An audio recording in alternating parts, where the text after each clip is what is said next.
Someone recently told me they financed a bottle of body wash. Not a car, not a couch, body wash. And honestly, that single moment explains everything wrong with how we buy things in 2026. Because right now, Americans are sitting on over $5 trillion in consumer debt. That number is so large it could purchase every professional sports team in America 10 times over and still have change left. But here's what nobody talks about. The fastest growing chunk of that debt isn't from credit cards or car loans, it's from those little pay in full buttons that seem completely harmless. These programs were specifically engineered to bypass your brain's natural defenses against spending money you don't have. And today I'm going to show you exactly how they work, who actually profits, and why the math is designed to work against you from the moment you click checkout. So first, let's understand what buy now, pay later actually is. Companies like Affirm, Klarna, and Afterpay let you split purchases into smaller chunks.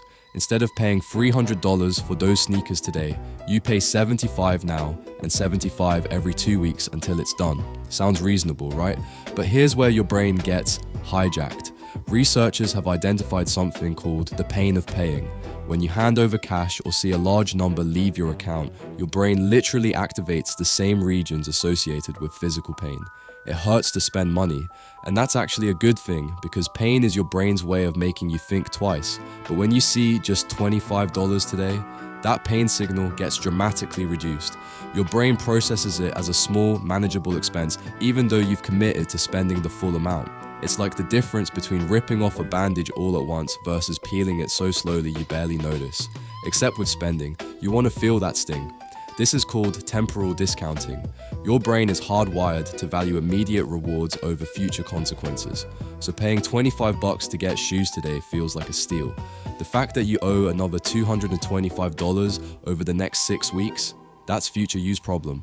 Now, you might be thinking these programs sound similar to those old layaway plans your parents used at department stores, and you'd be partially right. But there's a massive difference that changes everything, and it has nothing to do with interest rates. With old layaway programs, the store held your item until you finished paying. You didn't get immediate gratification. That waiting period gave you time to reconsider. Buy now, pay later flipped that entire model. You get the dopamine hit immediately while the consequences stay hidden. But here's what almost nobody understands. These companies make money in 4 completely different ways, and only one of them requires you to actually mess up. First, they charge merchants significantly higher fees than credit card processors. A store might pay 2.5% to process your Visa payment, but they'll pay 5 or 6% to offer Affirm at checkout. Why would any business voluntarily pay double? Because customers spend more. Studies show shoppers spend 30 to 50% more when using installment payments versus paying upfront. Second, they collect late fees. And this is significant because roughly 1 in 3 users misses at least one payment. That's not a bug, that's a revenue stream. Third, they harvest your data. Every purchase reveals your shopping habits, income patterns, and spending triggers. That information gets packaged and sold to advertisers who then use it to sell you more things. Colleague version. They monetize consumer purchase data by selling aggregated behavioral insights to retail partners for targeted advertising optimization. Simple version, they're watching what you buy, figuring out what makes you click, and selling that playbook to other companies who want your money. And fourth, this is the one that genuinely shocked me. They bundle your debt together with millions of other people's debt and sell it to Wall Street investors. It's called securitization, the same strategy that helped cause the 2008 housing crisis, now being applied to your $30 DoorDash order. Let me be crystal clear about what this means. These companies profit whether you pay on time or not. If you pay perfectly, your debt gets packaged and sold. If you miss payments, they collect fees. If you pay and buy again, they collect merchant fees and more data. The system is designed so they win every single scenario. Now you might be thinking, okay, they make money, but if I just pay on time, I'm still getting a free loan, right? That would be true if most people only had one of these loans. But that's not what's happening. Because these programs require almost zero approval process, there's nothing stopping you from opening 5, 10, or 15 loans simultaneously. No credit check, no income verification. Just click and buy. This creates what financial experts call loan stacking, and the numbers are genuinely alarming. Over 60% of buy now, pay later users have multiple loans running at the same time. Many don't even remember how many active payments they have. Here's a realistic scenario. Monday, you finance a jacket for $40 per payment. Wednesday, you grab those headphones, another $30 per payment. Friday, you split dinner and drinks across 4 payments. Saturday, those concert tickets look reasonable at just $50 per payment. Within a single week, you've committed to over $150 in monthly payments that don't show up on your credit report, don't appear in your banking app's upcoming bills section, and exist only in separate apps you might forget to check. And here's the really insidious part. Credit cards at least consolidate your debt into one statement. You can see the damage. But with loan stacking, your debt becomes invisible, scattered across multiple platforms. Different due dates, different amounts. It's like trying to track your calories when you're eating from 10 different delivery apps simultaneously. So, who exactly are these companies targeting with this system? The answer is both obvious and disturbing. Nearly 30% of buy now, pay later users are between 18 and 24 years old. These are people who often have no established credit history, limited financial education, and brains that literally haven't finished developing impulse control.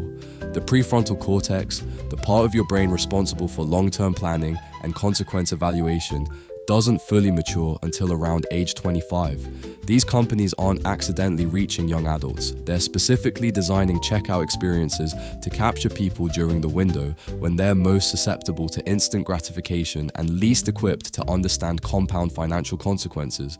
And it shows in the data. Over 70% of buy now, pay later users already carry traditional credit card debt. These aren't people using BNPL as a sophisticated financial tool. These are people already struggling with money, being offered one more way to spend money they don't have. The checkout page isn't just a payment form, it's a carefully engineered psychological trap. Bright colors draw your eye to the installment option. Pre-selected buttons make financing the default choice. Urgency timers create artificial pressure. Dollar amounts get minimized while product images stay large. Every single element is designed to shortcut your rational decision making. Now, after all of this, you might be ready to swear off these programs entirely. But the honest truth is more nuanced than that. Buy now, pay later isn't inherently evil. For someone with solid financial literacy and discipline, 0% financing is genuinely useful. The problem is that these systems aren't designed for financially literate people. They're designed to extract maximum value from people who don't understand the game. So here's how you use the system without getting used. Rule 1. Never finance anything you couldn't pay for in full right now. If that $300 isn't sitting in your account today, the installment plan isn't making it affordable, it's making it invisible. Rule 2. One loan at a time, maximum. The moment you stack loans, you lose visibility into your actual financial position. Keep it simple. Rule 3. Never use installments for consumables. Financing a fridge you'll use for a decade makes mathematical sense. Financing your weekly groceries or Friday night tacos is a warning sign that your spending has disconnected from your income. Rule 4. Set calendar reminders for every payment. These companies count on you forgetting. Don't let autopilot brain rack up late fees.